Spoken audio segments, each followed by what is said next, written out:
We'll start. I would like to ask Puran Dokhjan. Puran Dokhjan has something to read for us, and then we'll go to Artemis John. She's gonna recite Avesta in the Avestan language, and then we'll start the program. پوران دخجان خواهش میکنم بفرمایید و برنامه رو آغاز کنید.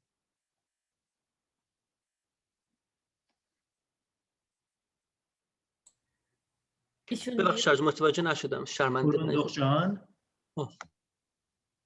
ممکنه میوت باشه. آره پوران دخجان آن میوت بکنین خودتونو.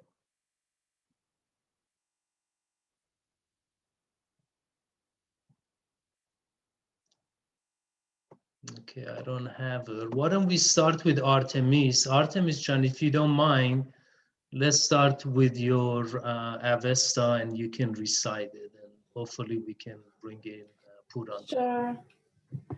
Ravane Dr. Jafari Shad, today would have been his 100th birthday. So remembering Dr. Jafari today with this song from the Gathas.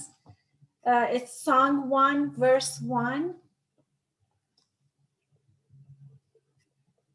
Ahya Yasa Namangha Ustan Azasto Rafid Rahya Manyeush Mazda Paurin Spentahya Ashavi Speng Xiao Thana Vang Heush Khratum Manang Ho Ya Khshnevisha Geushcha Urvanem. Thank you very much. Can we say the of course, please. I'm going to say Dr. Jafari's own translation. Master, wise God, with a bow and uplifted arms I pray. First, I ask for support through progressive mentality. Then I pray that I may perform all my actions based as they are on the wisdom of good mind, precisely according to the laws of righteousness, so that I please you and the soul of the living world. Okay, fantastic. سپاس فراوان. پوران دخجان صدام میاد؟ میکروفونتون میوته. چیزتون رو مایکتون رو باز کنین. Maybe the host has muted her. الان صدا میشنوی؟ الان میاد. بله پوران دخجان گرامی، دور بر شما مامان جان. خوبین؟ بفرمایید. مرسی. با درود به نام خداوند جان و خرد و به یاد روانشاد بنیانگذار انجمن دوستداران زرتشت دکتر علی اکبر جعفری بابای گرامیمان، چراغ انجمن را روشن نگه می‌داریم و با سه گفته جاودانه اشو زرتشت که در تاریخ بشر ماندگار است و خواهد بود و برای همیشه تازه و بهترین است: good thoughts, good words, good deeds.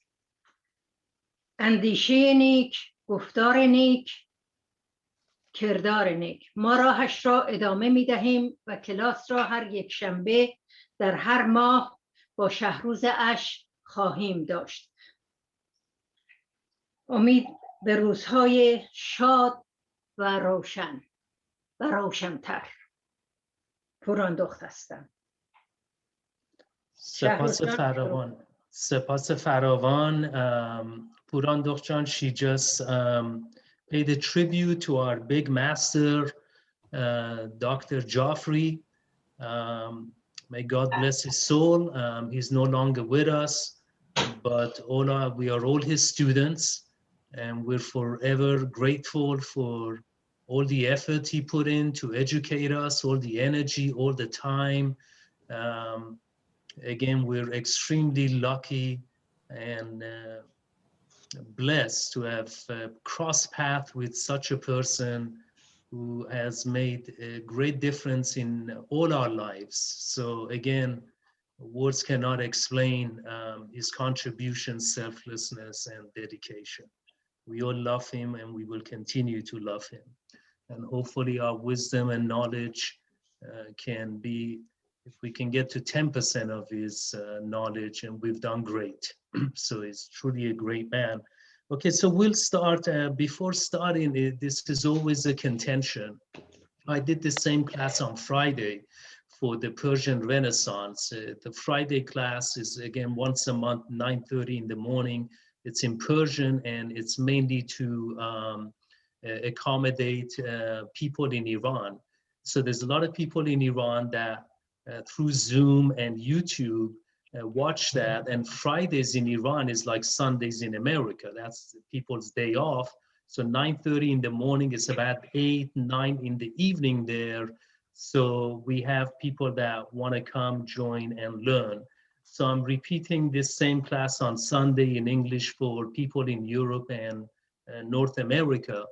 And when I started the Friday class, there's always this contention, which is song 1 of the Gathas. We know there's 17 songs, or some say 5 songs. The reason they say 5, they have been organized. For example, song 1, which is Ahunavaiti Gatha, it's 7 songs, which some consider to be 1 song. So don't get confused. There is 17 songs, but depending how you bunch them together and how you categorize them, some say 5. So if someone says, hey, you're telling me there's 17 songs, someone told me it's 5, or someone said it's 5, we know the reason why now. Again, for example, Ahunavaiti Gatha is 7 songs. Then we go into Ushtavaiti Gatha, and then there's a number of songs. It starts at 8, 9, then it goes to number 10, then it goes to 11, and it ends. So the 7 and 4 is 11, but they can also be considered 2 songs, okay? So today we're gonna cover Ahunavaiti Gatha. Ahu, or Ahuna, or Ahu, means Lord. Vaiti means someone who possesses. I think someone's mic is on. If everyone can mute their microphones, or if the host has the ability to mute everyone, maybe she can do that. There's an echo. So this song, the Ahuna, again, the Ahu or Ahuna, Dr. Ranu Shirvani once told me, don't say Ahu. Ahu has another word in Persian, say Ahu. So either way, Ahu means the Lord. And then we have another word called Ratu. So Ashu Zarathustra is known to be Ahu and the Ratu, the primal, both. Is the Ahu or Ahu of Ahus, is Ratus of Ratus. Now, these words can be used and were used in ancient Iran for kingship. So Cyrus the Great was an Ahu, Dariush was an Ahu. So these were, that word Ahu is designated to the political leader. And Ratu is designated to a religious leader.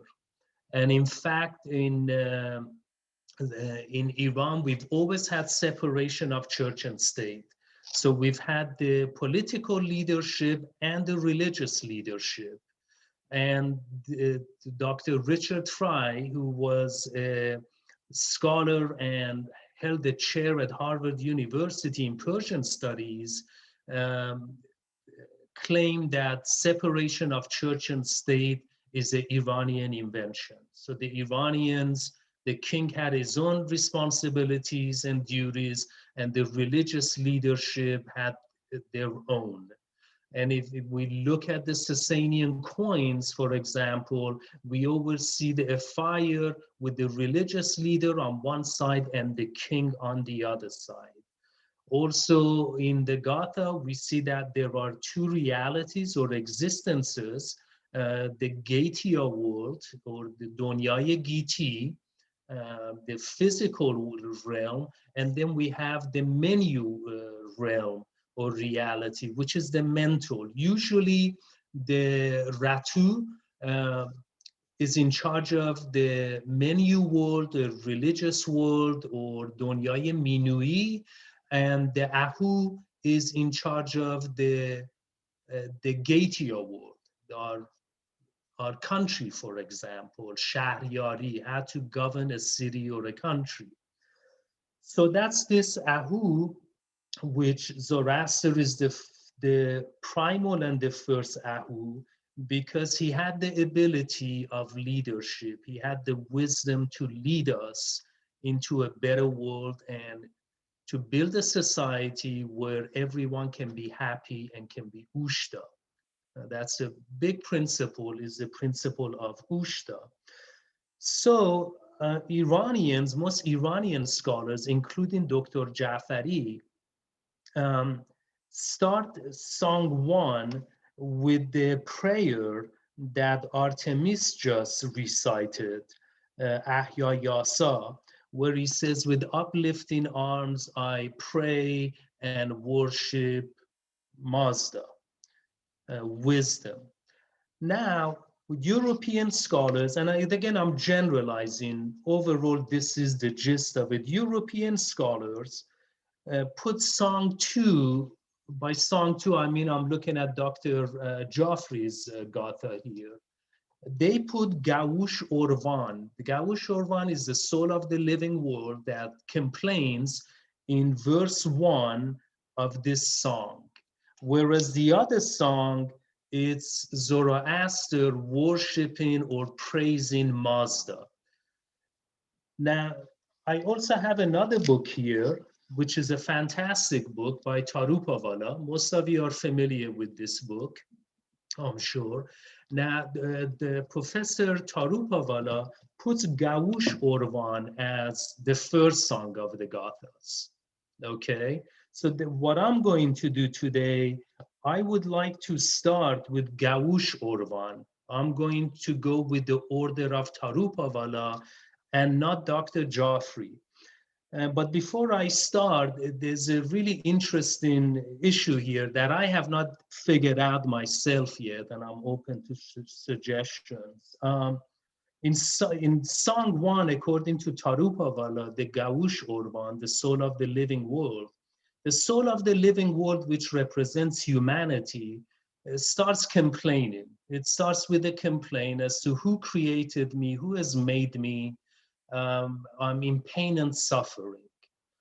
And in this song, there a dialogue occurs with some scholars claim this is the oldest Indo-European drama or play.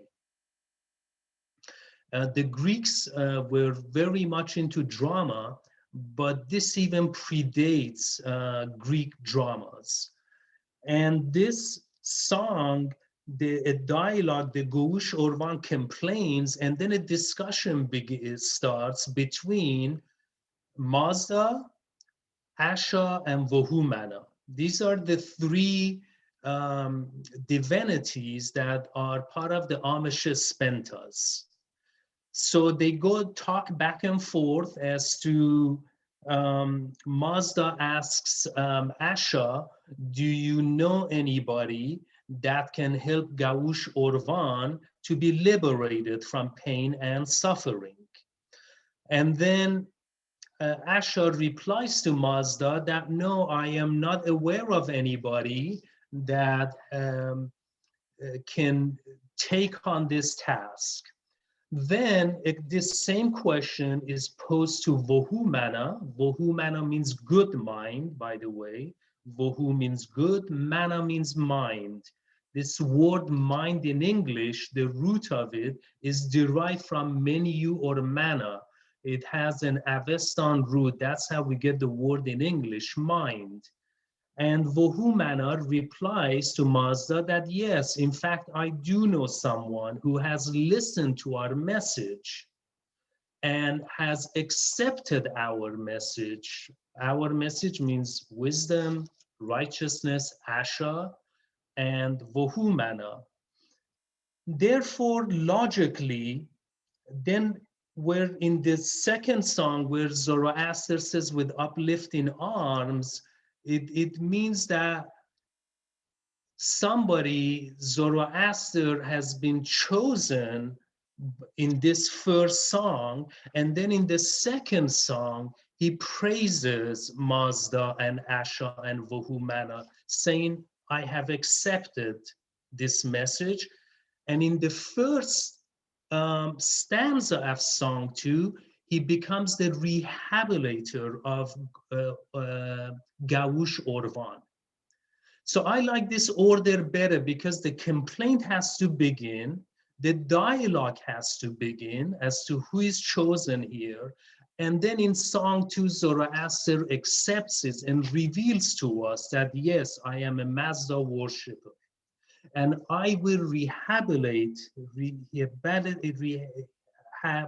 the Gaush Orvan in stanza 1. In both songs, you'll see that word Gaush Orvan, the soul of the living word. Okay, so in this song too, it goes in what Artemis recited. It says, Mazda, wise God, with a bow and uplifting arms, I pray. First, I ask for support through progressive mentality, which means spenta menu. So we see that word here. Then I pray that I may perform all my actions based as they are on the wisdom of good mind. So we see the word Mazda and Vohumana, precisely according to the laws of righteousness, Asha, so that I please you and the soul of the living world. So now he's come here to save or bring his message to the soul of the living world. So now I'm going to skip this song and we'll go to the order that Professor Charupavala has laid the song out. And it starts, I'll read the first stanza. This is Gaush Orvan. It says, the soul of the living word lamented to you. Why did you create me? Who fashioned me this way? I am oppressed by fury, rapine, outrage, and aggression. I have no one to rehabilitate me other than you. Lead me to true civilization. So here we see that the soul of the living world is complaining and is looking for a savior or someone to free them from oppression and evil and injustice.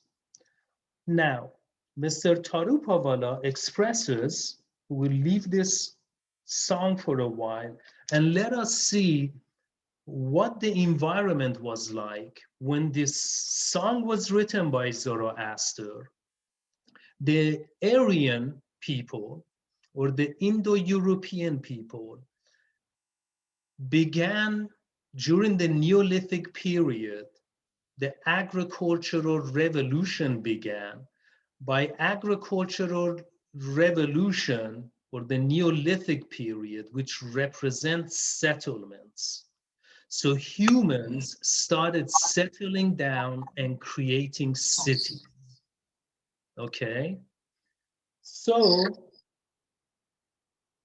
it says, the excess of evil upon earth always calls forth a divine outpouring and a revelation from above. This is in accord with the promise of a supreme Lord made so beautifully in Bhagavad Gita. We see something similar to this in the Rig Veda, where the soul of the living world is complaining about the condition, the human condition. Then Dr. Tarupavala, in his book, page 34, it says, this Ha of the Gatha definitely proves that Zarathustra was a mighty teacher sent upon earth with a definitive divine message to be delivered unto mankind. The imagery used throughout is from agriculture and kindred pursuit. This is both natural for the ancient Iranians, were essentially an agricultural people. But it would be obviously wrong to understand the message of the Gatha to refer literally to cattle, fodder, and agriculture. So this is very important here. Let's analyze this Gaush Orvan. Because I once was in a studio recording a song, and I had told my engineer about Zoroaster. This is about 20 years ago. And then the next session I went in, he had printed something out on his computer, one sheet of paper. He handed it to me. He goes, who is this holy cow that is being discussed in your scripture? I said, okay, this is a misunderstanding between of early European translators that took Gaush Orban as literally a cow. A holy cow in an agricultural society where people have settled, they have settlements, they're taking care of animals, livestock, sheep, cattle, horses, dogs, etc. And was this cow a divinity within this agricultural society? But we know within the Iranian, Indo-Iranian, the Indian-Iranian tradition, and in the Rig Veda, after we got a little bit more knowledge of the language, that the Gaush Orvan is an analogy of the living world, of the planet Earth, of everything that has life in it. Humans, trees, plants, animals, even the entire universe, even other planets. That's Gaush Orvan. It's life itself within this physical world. So as our understanding got better, this is again very important in case we're approached and someone challenges us. They say, hey, who is this cow? We need to explain to them by Gaush Orvan in this first stanzas, we mean the soul of the living world. We mean humanity. We mean the human condition. So that's another important point that Tarupavala wants to establish this fact, and Dr. Jafari, and by now we all know through their education, the older scholars took the idea from the Pahlavi commentators, forgetting that in Pahlavi also it was but an imagery and not to be taken literally. By taking the Gathas thus literally, the elaborate theory was built up that Zoroaster was essentially a social reformer who brought the Iranians from their wandering nomadic habits to the blessings of a settled agricultural civilization. The idea has obsessed many Western scholars, and in imitation of them, a great many Parsi scholars as well. This is important. As a result, the deeper and fundamental spiritual message of the master has been relegated to the background. I hold most empathetically that if the Gatha have nothing better to teach than the blessings of agricultural and the tending of cattle, they cease to be spiritual scriptures and so should deserve no greater attention than narrative, but various people who are good agriculturists and cattle breeders. I definitely hold the opinion that the Gathas are primarily and essentially religious scriptures and teaches us the fundamental and perhaps the earliest thought of humanity about life. This is very important. And he writes this in a very beautiful way. So now when you have an agricultural life, or the beginning of an agricultural life, and as Dr. Tarupala explained, you still have nomadic people. So you have two types of people amongst the Aryans. You have the people that want to settle in cities and build communities and have families. Then you have nomadic people that roam around, and they often raid the settlements. So this Gaush or Van essentially are people and communities that have decided to settle, to plant, to grow wheat, barley, whatever, to take care of animals and no longer move around. They're not nomadic and they're not moving from point A to B. They're not wanderers anymore. Now that society, they would raid the settlements, and that's where the complaint begins. So the complaint is human beings. The Gaush or Van is the people living in these settlements, these villages, these cities would, they were kind of small at the time during the Neolithic period. In fact, a couple of scholars that place Zoroaster's date to around 8,000 to 9,000 years ago claim that the reason the Aryan tribes split was because the people that accepted Zoroaster's message of settlements, they went after Zoroaster, primarily the Iranian people, and the Europeans that they rejected his message and they wanted to continue their way of life and worshiping their old deities prior to Zoroaster, they migrated. So the whole reason that the Indo-Europeans split, fractured, and spread out, in fact, the cause of it was the Neolithic period and Zoroaster's message. Some claim Zoroaster existed around 4,000 years ago, and they use linguistic reasons for that. They use language and the parallel to Sanskrit, and linguists or philologists, these are language experts, they claim no, Zoroaster was around 4,000 years ago. Then there is a theory where Zoroaster was around 700 BC, like 100, 200 years before Cyrus the Great. I personally, it is my opinion, that Zoroaster was around 9,000 years ago during the Neolithic period. The theme that we see in the Gathas is a theme that constantly repeats, and Tarupavala mentions that is talking about the agricultural society and family. I definitely hold the opinion that the Gathas primarily, I read that they have to regard as the earliest spiritual treasure of the Aryan race on page 34. They served as the light and inspiration of a mighty nation during many thousands of years. Even today, the message is the living faith of many thousands, okay? So I personally believe that Zoroaster was existed around 9,000 years ago during the Neolithic period, and the theme we can see in the entire Gathas is talking about settlement, agricultural, and another very important point, I'm going to backtrack to the first statement he made, that the imagery used throughout is from agriculture and kindred pursuit. Now, I like that word kindred.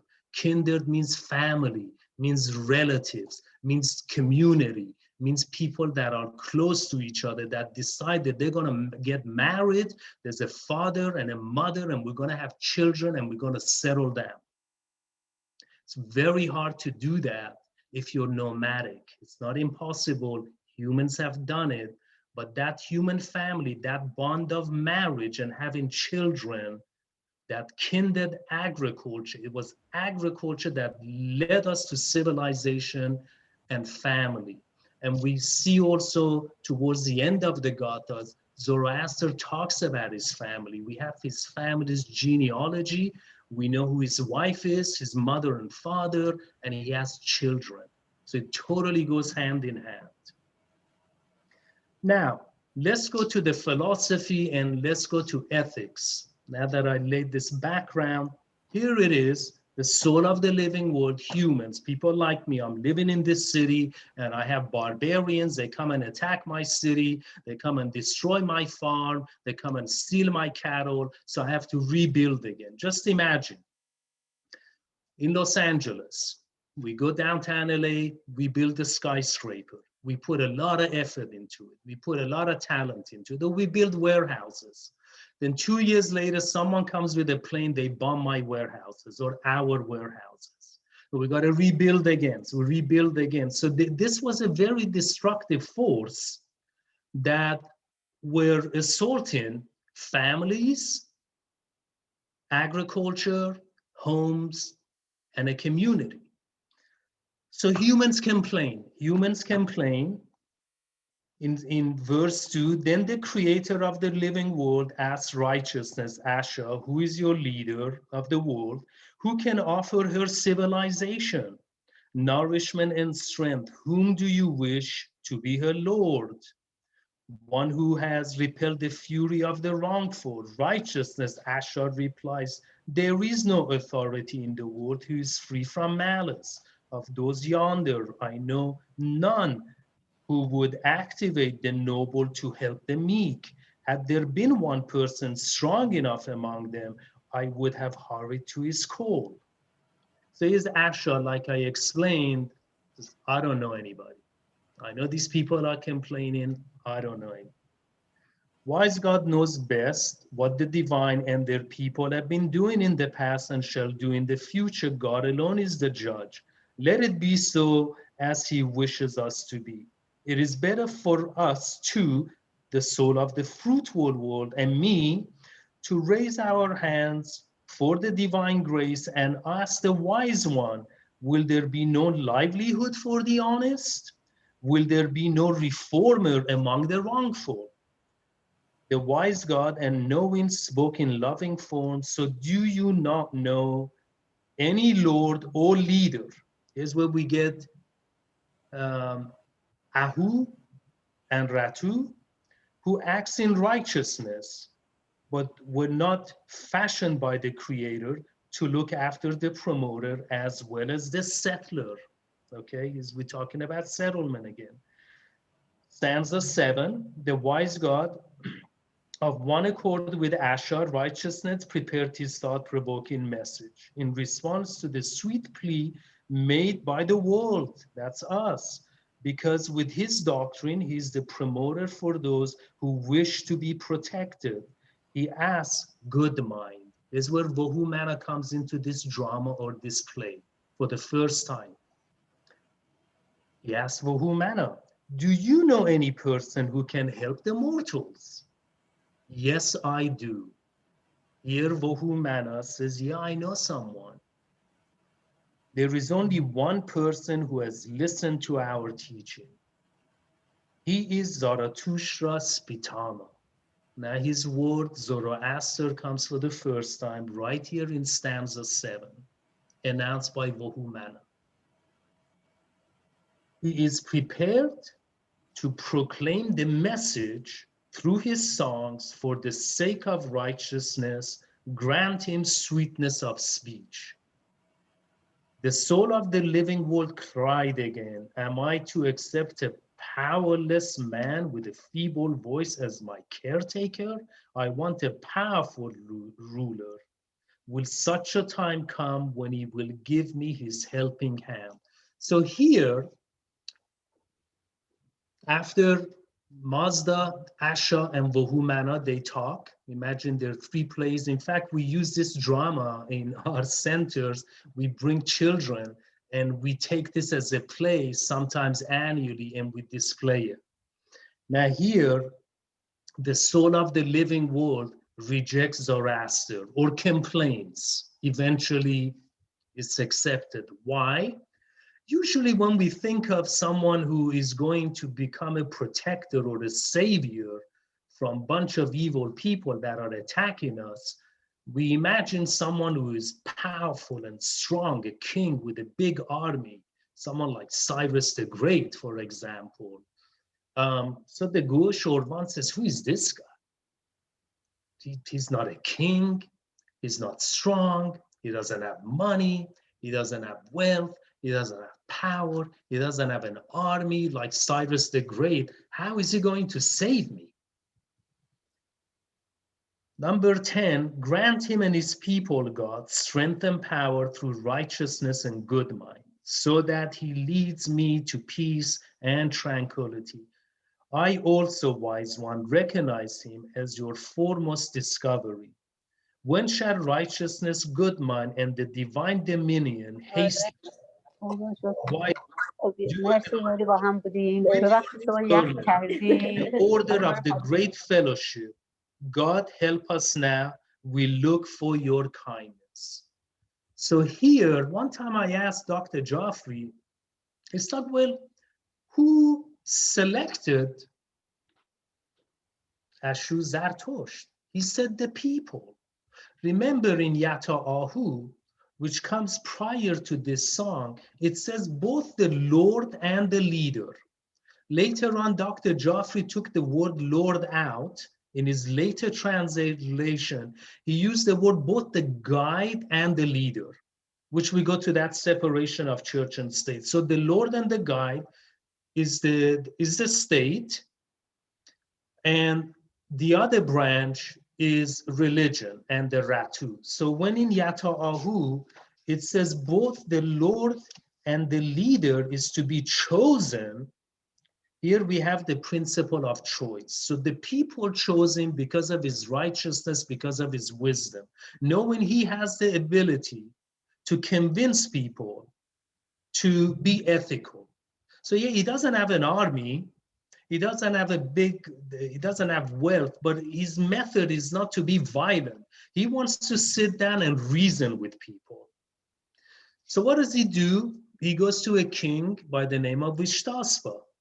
And after 2-3 years, dialogue, discussion in the palace of King Vishtaspa, he convinces King Vishtaspa, a powerful man, a wealthy man, that he should become a Zoroastrian and follow the path of Asha.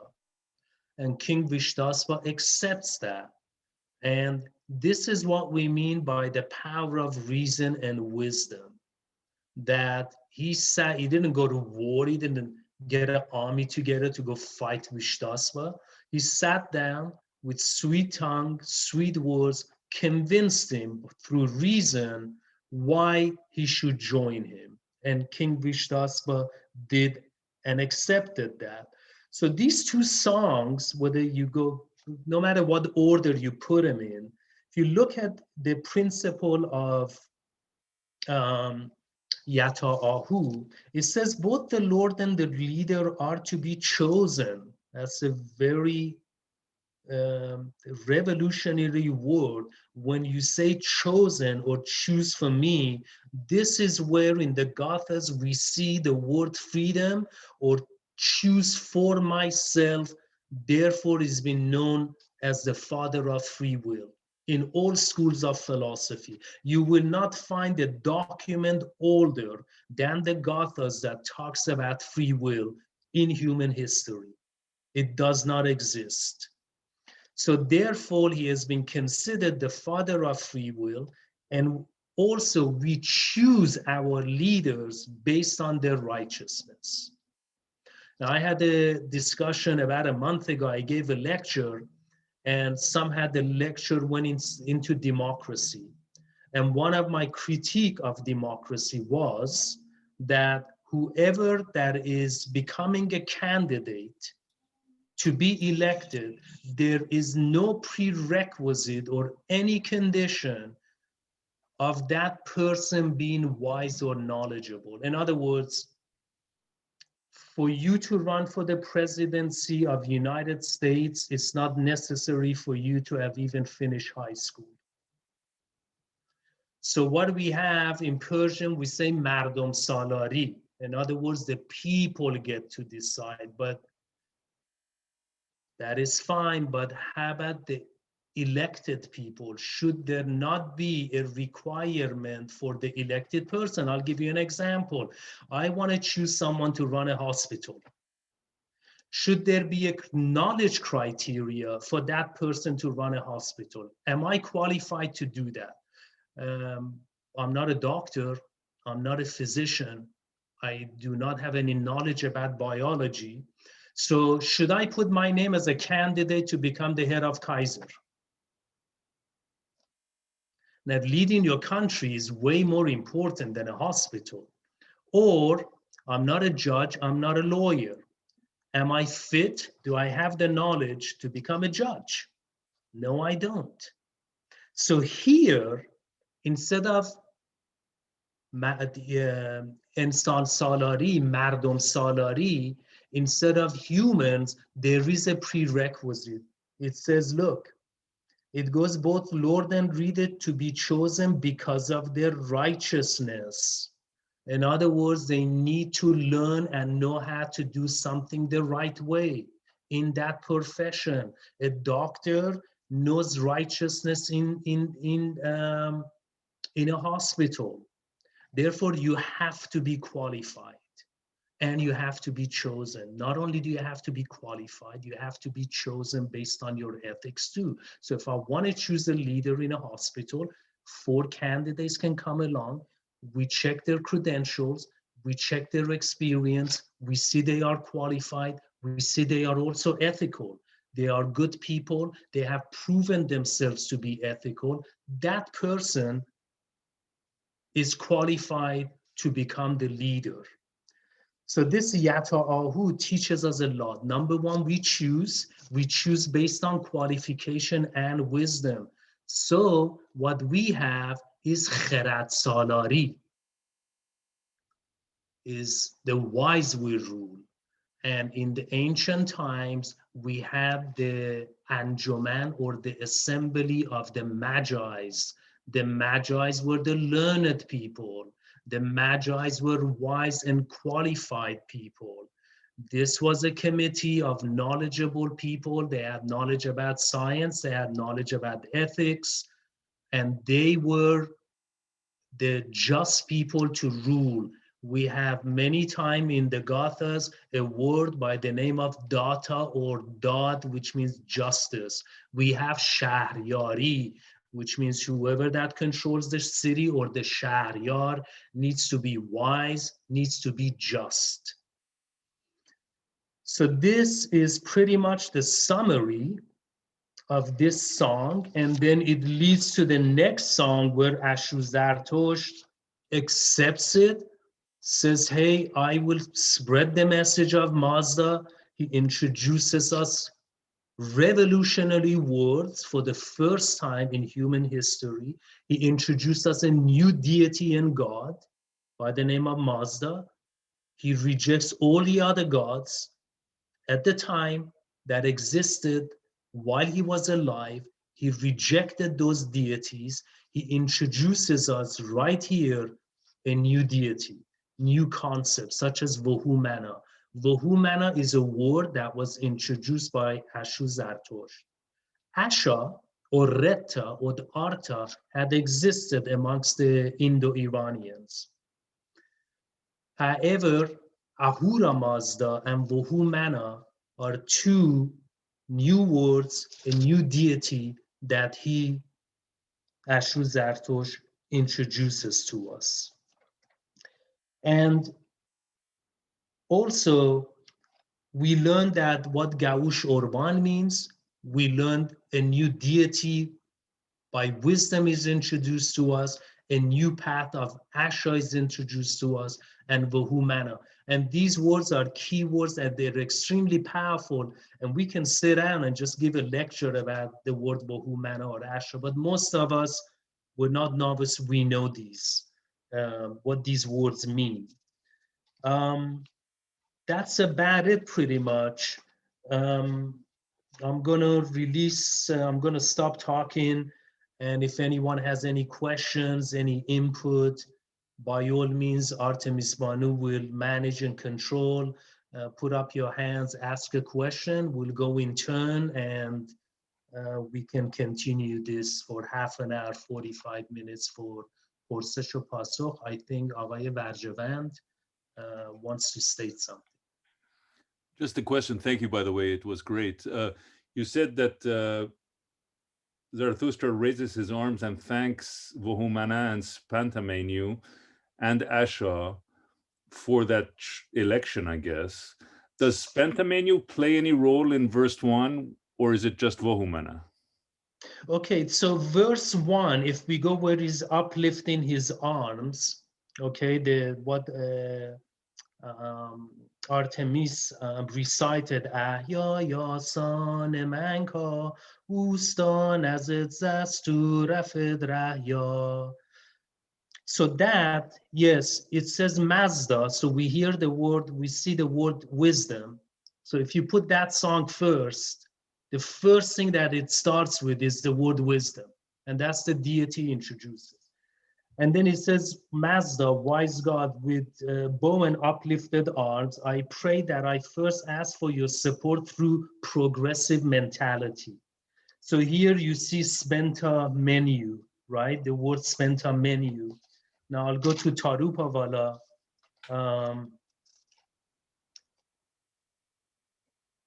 And we see progressive mentality. Then I pray that I may perform all my action based on, as they are, on wisdom and good mind. So we see the word Mazda, Spentame, we see the word Vohumana, good mind, and righteousness. So these words appear in that stanza. So here, if you look at Charupavala 2.2, song 2, you see those words. You see Mazda, you see Ahura, you see Vohumana, and you see Asha here, all of them introduced in this stanza, Parviz John. So the back and forth between Ahura Mazda and other deities does not include Spentamenu, but then when Zoroaster accepts the election, he praises Spentamenu. That's correct.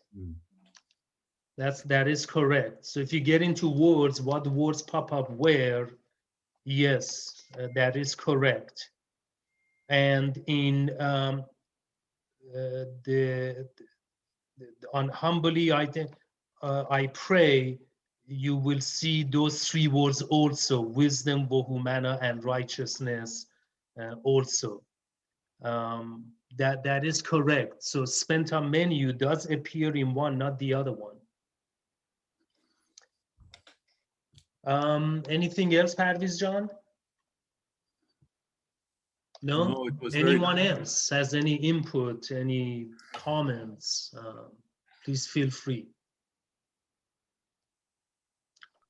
Yeah, Sharia, Shahrooz.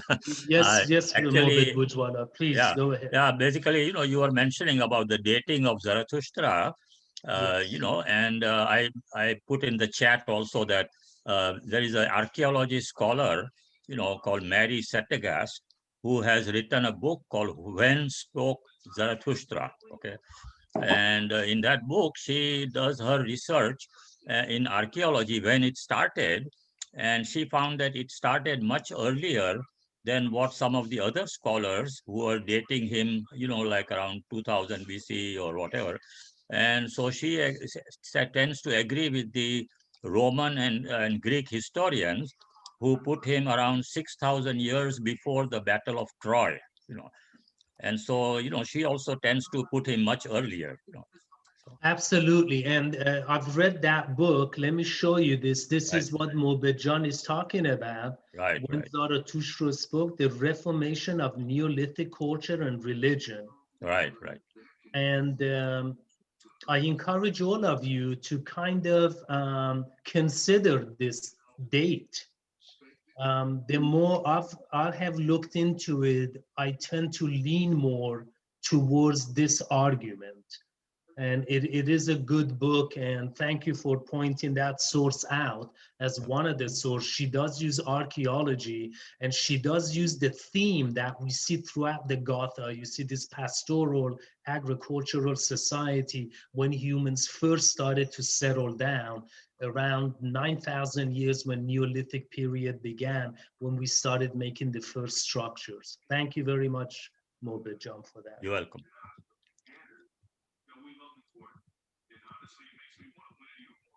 Anyone else?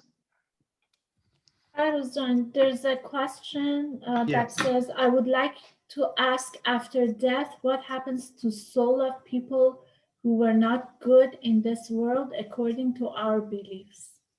Okay, this is extremely, it's going to take 1 hour to explain this. I know everybody wants to know what happens to me when I die. It's like during some lectures, one time, one of our friends, he's a Jewish gentleman. Some of us know him here by the name of Arthur Perlstein. And he was given a lecture at Claremont University for about an hour. This is years ago when we started our Zoroastrian studies courses there. And during this question and answer, and I'm not going to ditch the question, I will address it at the right time. And someone said, hey, what happens after we die? And he said, look, it takes long time. Talk to me after my lectures. The point is, what is this word Urvan? Is it something separate from humans? It becomes very, very deep in philosophy. Are humans just matter? Are we just physical objects? And when we die, there is no afterlife.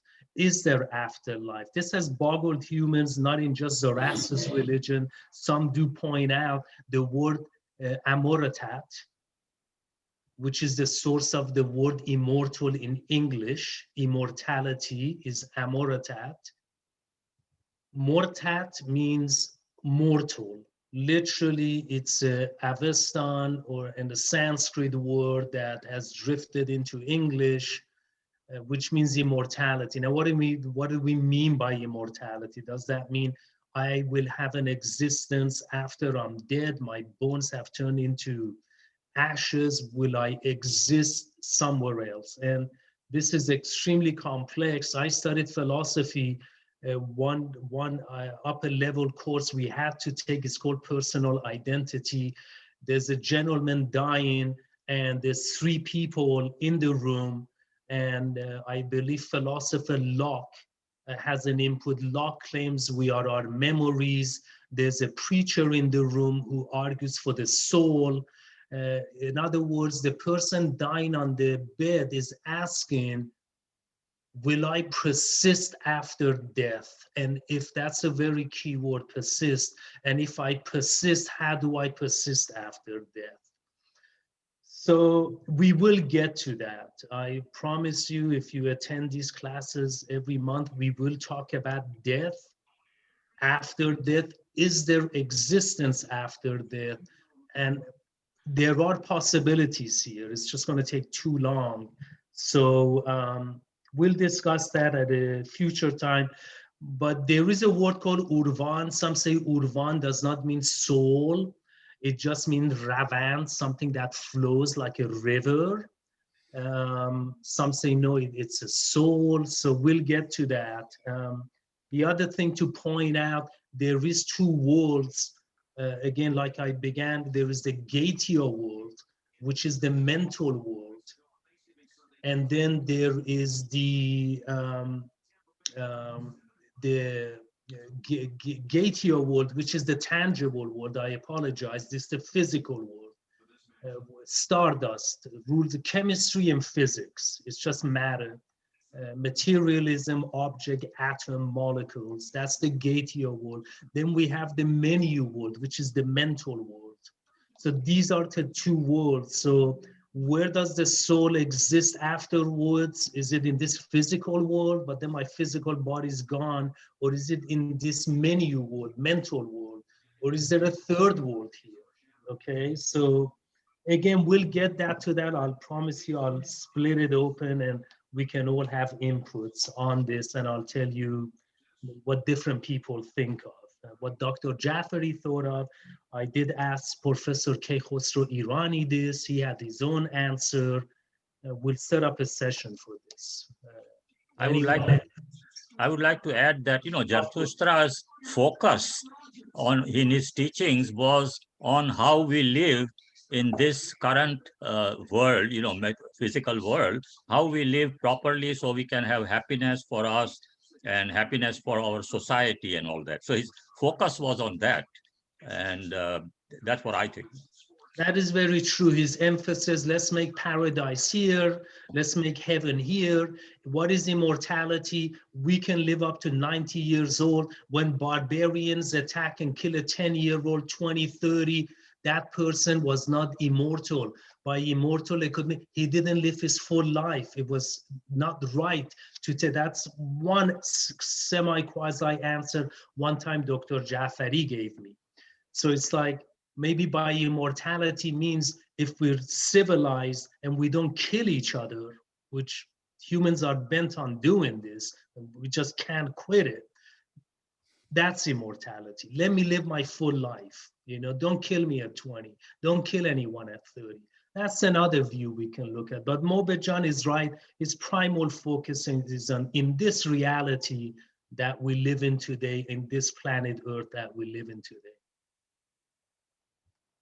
So there's another question, but I'm not sure what it's asked.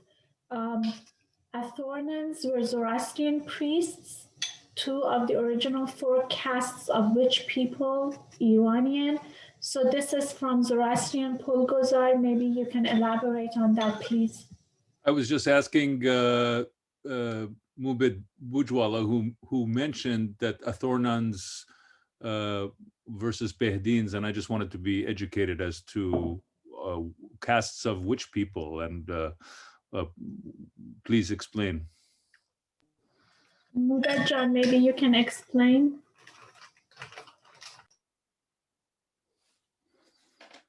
Well, basically, as I understand it, in the past, ancient past, there were several castes, you know, that either started from King Jamshid or whatever.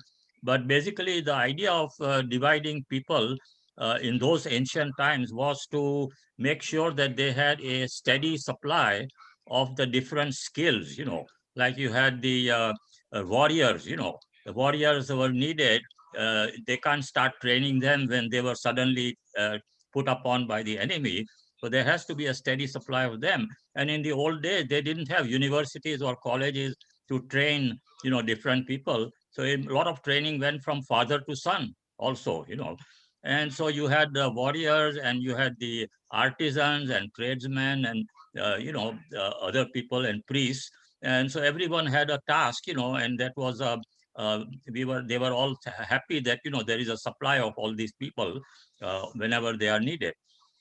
But then later on, I think the other castes have not been maintained in practice, you know, in the current Zoroastrians, at least in India.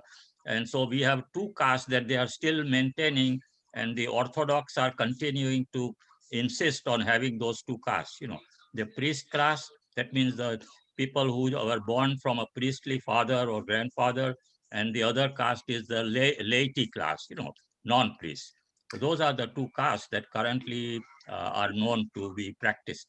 And do you think the word Athornan has anything to do with the word Ratu? Where does the word... No. Athornan actually is another pronunciation of the word Athravan, you know, which means the people who tend the fire, you know, make sure the fire, right? Athra is fire, you know. So. Very nice. Thank you. Thank you, Mobejan. You're welcome. It was pretty much, it was hereditary. So if you were a priest, if you were in a particular profession, your children kind of followed that profession. Whereas now today we're free, right? We're free. If my dad was an architect, I can become a doctor, or you can pursue your own interests a little bit more. Even marriage to a certain extent, right? We still see in part of the world arranged marriages, or you got to wear this, you got to marry this, you got to eat this, you got to study that. But today in the Western world, at least more so than I can study what I want, I can wear what I want, eat what I want, marry what I want. So that kind of disappeared. But in India, there's still, you know, the caste system. Mr. Bujwala knows the Indians have it pretty bad. Gandhi kind of, I believe, tried to get rid of it. That has kind of remained, which is kind of old Indo-European kind of structure. Artemis John, any other questions? Yes. Why did Zaratushtis eventually rejected the caste system like the Hindus? Why did Zarathushtris eventually rejected the caste system like the Hindus? Well, I'll tell you, maybe Mr. Bujwala or Fariborz, the Rahnamun, anyone can put in as to when the caste system. But look, the minute Zoroaster introduced the word freedom and free will, that was the beginning of the death of caste system. Did it take centuries? Did some areas did it disappear first? Does it still exist today? Yes. But philosophically, he rejected that. But the minute you tell me free will and freedom, it means he rejected it. But as to how long, it may be Mr. Bujwala or someone else want to add a little bit more. I think I agree with that idea, freedom of choice. But the other part is that in later times, they had institutions where people could be trained, and so they didn't have to depend on the father to son or mother to daughter type of transmission of knowledge. And so nowadays, people can go to a priest college or school, like the madrasa as we call it, and get trained as priests, or they could become a doctor or physician. And the irony is that, while the priests are against Bedins becoming priests, they themselves freely choose to become doctors, accountants, or whatever they want to be, So they have kept the freedom for themselves, but they don't want the Bedins to come into their, and it's mostly kind of a problem because of the income, they are afraid of sharing their income from the priestly profession, which they think that's their only right kind of thing. So, but nowadays you don't need to have that. There are any institution where you can learn the task. You can do that. And I pointed out that even in Sasanian times, when it was a very strictly observed lot of the old traditions, even then there were examples of exceptions for Bedins to become priests if they were qualified. And this is written in the book that was written about the Parsi customs and tradition by Jivanji Jamshedji Modi. He was a big scholar, priest kind of thing. So it's just that, some of the Orthodox people, they just want to blindly follow, whatever was happening before. That's what it is. For me, just to add something here, I believe that Zoroastrianism and our priesthood is the most advanced because a lot of them do not get paid. And if we could reach 100% to where they can have professional, like a lot of them, like Mobit Bujwala said, they're doctors, they're physicians, and they make a lot of money in the regular society. So if they could do that as a volunteer basis, and we kind of have that here in California, at least that I'm aware of, because religion, a lot of people criticize religion that it's a business and a shop to make money, right? Who makes the money? The mullah, the ahun, the rabbi, the priest. So if we can abandon that, that's would become a beautiful thing about our religion, that no one can criticize that, oh, you're just a business like all the other religions. It's all about making money. We say, no, our priesthood don't take money. Trust me, if we believe that and accept it, it will be make our position very strong. And I know more with Bujwala, I know Mobed Bahram Debu, for years they have helped our assembly, Dr. Jafari, myself, Fatane Farid, Artemis, Sermad. None of us ever got a penny. In fact, we paid money. Sometimes we buy Sedra and Koshti for people. The Anjuman always said, hey, Shahrooz, charge them $35. I'm too bashful, man. I'll pay for it. I can't ask this guy. Wants to become a Zoroastrian. I'm going to hit him up for money. It's okay.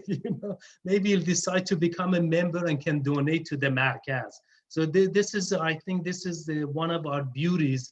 And I think we are in the forefront of this. And it's very revolutionary. And I'm happy about it.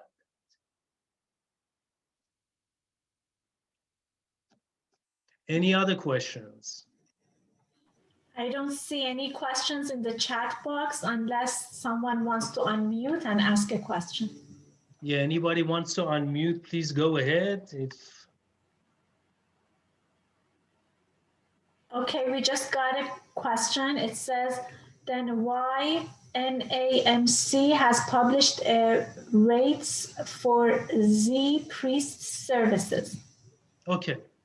Mr. Bujwala can chime in here, but those services, they're not officially hired full-time by a church to be on salary, okay? Those are private services. So somebody contacts them mobile, he goes, look, you live in Orange County, I need you to come to Rosemead today, 100 miles away, because I need you to do, my mother has died, I need a burial ceremony, or my daughter's getting married. So this poor guy gets in his car, he has to drive 100 miles. He may have to call his work and say, look, I can't come to work today. He's going to lose 5 hours of work. He's going to lose $200-300 over there. He's going to put $50 of gas in his car. So he goes over to Rosemead to do this, poor guy, spends 5 hours, come back. We're just compensating his cost. Now, my wife has one sibling, a sister. She's married to a priest, an American Christian priest. He runs a big church in Philadelphia. In fact, the church is so big, the congregation, they have like 3 priests in there. When he went there 20 years ago, he was the junior priest. He's the senior priest now. Now he's on full salary. They paid this guy nearly $100,000 a year. We don't have that. So we don't have that. I think that's to answer Rostam, John's answer. We need to distinguish between these two. We don't have full-time priests, or furthermore, they give them housing. So I can go and become a priest, a Christian priest. I can get a full-time job at a church, making $80,000 to $120,000 a year, and they will give me free housing. We don't have that. So some of the priests with this price list is Rostam John is talking about is because they show up, they do that, and that's fine. I do that too, but I don't even charge. You know, I've done weddings. I did 2 big weddings. I did a huge wedding for a rich family in Newport Beach at Pelican Hills, which all the celebrity famous people. The 2 couple that got married, they say, hey, Shahrooz, we want to give money. I said, I don't take money. I've never taken money for these things, but please donate money to our markaz. So they wrote a check for $1,000 to California Zoroastrian Center.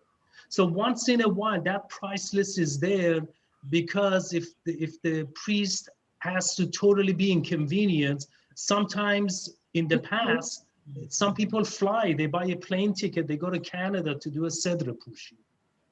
I believe that's the reason why Mr. Bujwala can. Yeah, I agree. You know, we do, I mean, some priests may, you know, have their own particular requirements, but I myself also, you know, either I ask them, can someone give me a ride, you know, from my house to the other place, you know, then there's no problem. But even after I go and do a wedding or whatever, Jashan, I will just tell them, if they say, well, how much should we pay you? I said, you know, whatever you want, whatever you wish to pay, because, you know, we have the custom of Ashodad, which means a gift to the priest in the name of your departed family members or something, you know. So if they want to do it that way, that's fine. But I say, I have any fixed fee for, you know, my service. That's what I do. And when I went to San Jose for performing a wedding, also they paid for my plane ticket, you know, and that's it. You know, I don't ask them that you have to pay me so much, you know. But I think it makes sense that when you have to commute, you know, and spend your money for gasoline and all that, you know, it makes sense that there should be some compensation for that. I just want to say, one of the jewels in the civilization of the world, I believe, is the continued existence of a Zoroastrian community thousands of years after the message first came about. And some of us Behdins are so interested that we do things for free, like me, like Shahrooz, but the community, most of them are not so interested. And the existence of priests and of rituals helps the community to continue to exist. So frankly, I'm not against it for priests to be reimbursed for their work. It keeps the community together. That's just what I feel. Yeah, that is true. We do need to preserve our priesthood. They do have a function and they do serve a purpose. So we do need to maintain a minimal number of them for some of these ceremonies. I agree. Anyone else? I don't see any questions in the chat box. So if anyone has any question, please unmute yourself and go ahead and ask. با سپاس از برنامه بسیار بسیار ارزشمندتون. من ببخشید کامرا ندارم. بعد اولین باره که آقای شهروز من دارم در برنامه شما هستم. بسیار از آن خرسند هستم. با سپاس فراوان. من از تورنتو کانادا دارم برنامه شما رو میبینم. ما اینجا 40 تا ببخشید چیزی میگفتین؟ نه بفرما پوزش. ما اینجا در حدود 40 تا موبد پارسی داریم که فارسی اصلا بلد نیستن. یک موبد پارسی داریم که فارسی رو خیلی خوب بلده چون همسرش ایرانیه. ولی برنامه هایی که توی تورنتو انجام میشه هر 2 تا کلندر رو اینا برنامه رو انجام میدن. یعنی هم کلندر مال پارسیا Parsis people calendar are totally different than our calendar. It's the same celebration, same festivals, everything is the same, but the date is different, you know. So, but none of them are paid. None of them are paid for these services. And even when they are taking the ride coming for 2 hours to the Darbimer to do the ceremonies, they are not charging at all. The only person that in Toronto so far gets paid is the person who is taking care of the Darbimer. He lives inside and he has a minimum salary. That's right. We have it here too. First and foremost, thank you so much for joining our program. I'm extremely happy and I'm glad you liked it. Hopefully you join us in the future. And it makes me happy what you said. That's fantastic that these mobids are doing volunteer work and they're not charging money. We do at our centers do have people that work in there. They pretty much take care of the kitchen, cleaning, etc. Of course, they got to be paid. We have secretaries, they got to get paid. That's a whole different thing, and that's justified. And again, it makes me happy what you mentioned. Thank you so much for your comment. But I have to clarify this too. Sure. That the priests who are requested to go for the private ceremonies, like wedding, like Nojud or Sedre Pushim, this stuff,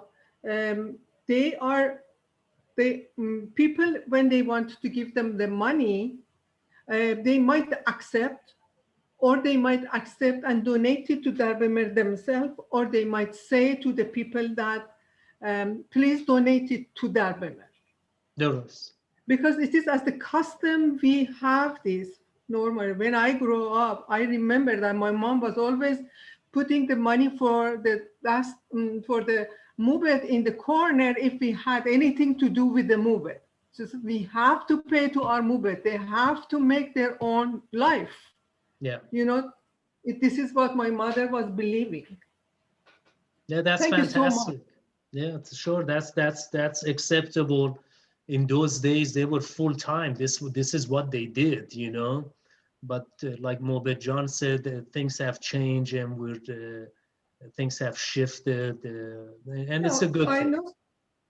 I know some of the, I know not, a couple of times I have been in Udvada. I don't know if you have been in Udvada or not. It is the city in India. That's right. That when, you know, the history, when Zoroastrian had to go, they landed in Udvada, and Parsi's first thing that they went to Udvada started from there. really some of these, most of the movements in there has to be paid because that's the only thing they are doing. That's right. I mean, in India, if they're full-time mobids without a profession, like we discussed, it's totally justified.